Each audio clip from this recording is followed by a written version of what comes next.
നമസ്കാരം, രുചിയുടെ ലോകത്തിലേക്ക് എല്ലാവർക്കും ഒരിക്കൽ കൂടെ സ്വാഗതം. അപ്പോൾ ഇന്ന് നമ്മൾ വന്നിരിക്കുന്ന ഒരു ഈവനിങ് സ്നാക്കുമായിട്ട് കേട്ടോ. നേന്ത്രപ്പഴം അല്ലെങ്കിൽ നമ്മൾ ഏത്തപ്പഴം എന്നൊക്കെ പറയുമല്ലോ, അപ്പോൾ അത് വെച്ചുണ്ടാക്കുന്ന ഒരു ഈവനിങ് സ്നാക്കാണ്. അപ്പോൾ സാധാരണ നമ്മൾ സ്നാക്സൊക്കെ ഉണ്ടാകുമ്പോൾ ഇങ്ങനെ എണ്ണക്കടികളായിരിക്കും, എണ്ണയിൽ പൊരിച്ചെടുക്കണം അല്ലെങ്കിൽ നെയ്യ് ചേർക്കണം. ഇതങ്ങനെയൊന്നുമില്ല, അതുകൊണ്ട് തന്നെ ഹെൽത്തിയാണെന്ന് പറയാം. നമ്മൾ ആവിയിൽ വേവിച്ചാണ് എടുക്കുന്നത്.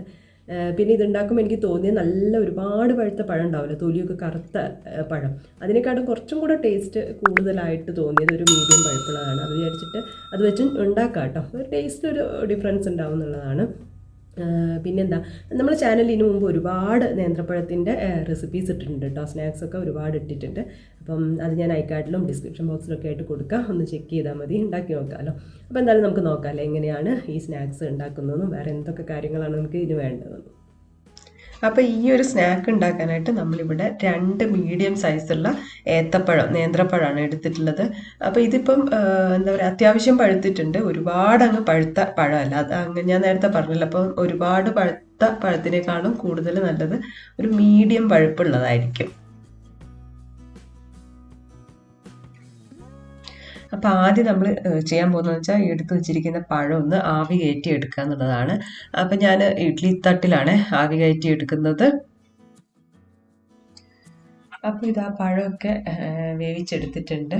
ഇനിയിപ്പോൾ ഇത് ഒന്ന് ചൂട് തണിയണം. ചൂട് തണിഞ്ഞതിന് ശേഷം ഇതൊന്ന് കട്ട് ചെയ്തിട്ട് നമ്മൾ ഒന്ന് ഉടച്ചു കൊടുക്കാൻ പോവാണ്. ഞാനെന്തായാലും ചൂട് തണിയാനൊന്നും കാത്തു നിന്നില്ല, അതുകൊണ്ട് തന്നെ ഞാൻ ആദ്യം കത്തി വെച്ചിട്ട് ഒന്നിങ്ങനെ കട്ട് ചെയ്തിട്ട് പിന്നെയാണ് ഉടച്ചു കൊടുത്തത്. അപ്പം നല്ല തണിഞ്ഞിട്ടാണ് നമുക്ക് കൈ വെച്ചിട്ട് നല്ല പോലെ ഇങ്ങനെ ഉടച്ചെടുക്കുകയും ചെയ്യാം.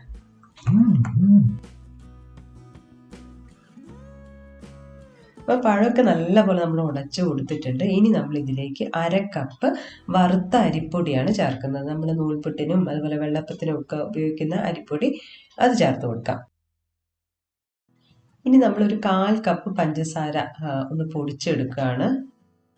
അപ്പോൾ ഈ പൊടിച്ചെടുത്ത പഞ്ചസാര കൂടെ നമുക്ക് പഴത്തിലേക്കും അരിപ്പൊടിയിലേക്കൊക്കെ ചേർത്ത് കൊടുക്കാം.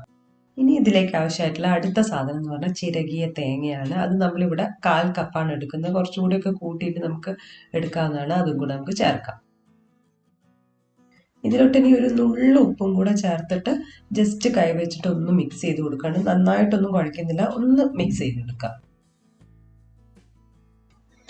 അപ്പോൾ ഇതാ ഇതുപോലെ നമ്മൾ മിക്സ് ചെയ്തിട്ട് ഇവിടെ വെച്ചിട്ടുണ്ട്. ഇനി കുറച്ച് കാര്യങ്ങൾ കൂടെ നമ്മൾ ഇതിലേക്ക് ചേർക്കുന്നുണ്ട്.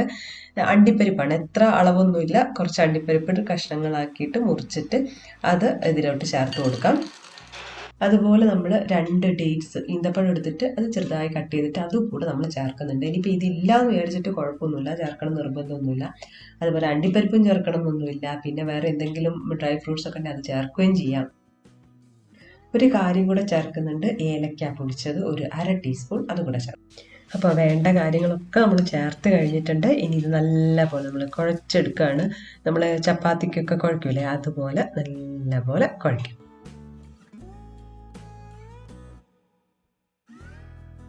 അപ്പോൾ ഇത് നല്ലപോലെ കുഴച്ചെടുത്തിട്ടുണ്ട്. ഇനി നമ്മളിതൊന്ന് കുറച്ചായിട്ട് എടുത്തിട്ട് ഷേപ്പ് ചെയ്തെടുക്കുകയാണ്. നമ്മൾ ഉരുളകളായിട്ടാണ് ചെയ്യുന്നത്. അപ്പോൾ നമുക്ക് ഉരുട്ടിയെടുക്കാം. അപ്പോൾ ഇത് റെഡി ആയിട്ടുണ്ട്, നമുക്ക് ബാക്കി കൂടെ ചെയ്യാം. അപ്പോൾ ഇതാ നമ്മൾ മൊത്തം ഉരുട്ടി വെച്ചിട്ടുണ്ട് കേട്ടോ. 11 എണ്ണമാണ് ഉള്ളത് ഇപ്പം. ഇനി നമ്മൾ ഇതും ആവി കയറ്റി എടുക്കുകയാണ് കേട്ടോ. നേരത്തെ ഇഡ്ഡലി തട്ട് ഉണ്ടല്ലോ, അതിൽ തന്നെയാണ് വെച്ച് കൊടുത്തിട്ട് നമുക്കൊരു അധിക സമയമൊന്നും വേണ്ട, ഒരു 2 മിനിറ്റ്, 2-3 മിനിറ്റ് അത്രയും നമുക്ക് ലോ ടു മീഡിയം ഫ്ലെയിമിലിട്ടിട്ട് ആവി കയറ്റി എടുക്കാം. ഇതിൽ പഴമൊക്കെ വെന്തതാണ്, ഇനി ആകെ ആ അരിപ്പൊടി ചേർത്തത് മാത്രമേ ഉള്ളൂ.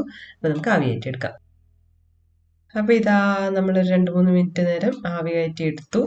അപ്പം നേന്ത്രപ്പഴം വെച്ചുള്ള ഈവനിങ് സ്നാക്ക് ഇവിടെ റെഡി ആയിട്ടുണ്ട്. ഇപ്പം നമ്മളിതിൽ നട്ട്സും പിന്നെ അതുപോലെ തന്നെ ഈന്തപ്പഴമൊക്കെ ചേർക്കുന്നുണ്ടെന്നുള്ളൂ. അതൊന്നും ചേർത്തില്ലെങ്കിൽ കുഴപ്പമില്ല, വെറും പഴമാണെങ്കിലും മതി. അപ്പോൾ എല്ലാവരും ഒന്ന് ട്രൈ ചെയ്ത് നോക്കണേ. ട്രൈ ചെയ്ത് നോക്കി നിങ്ങളുടെ അഭിപ്രായങ്ങളൊക്കെ അറിയിക്കുക. പുതിയൊരു വീഡിയോ കാണുന്നവരെ ബൈ.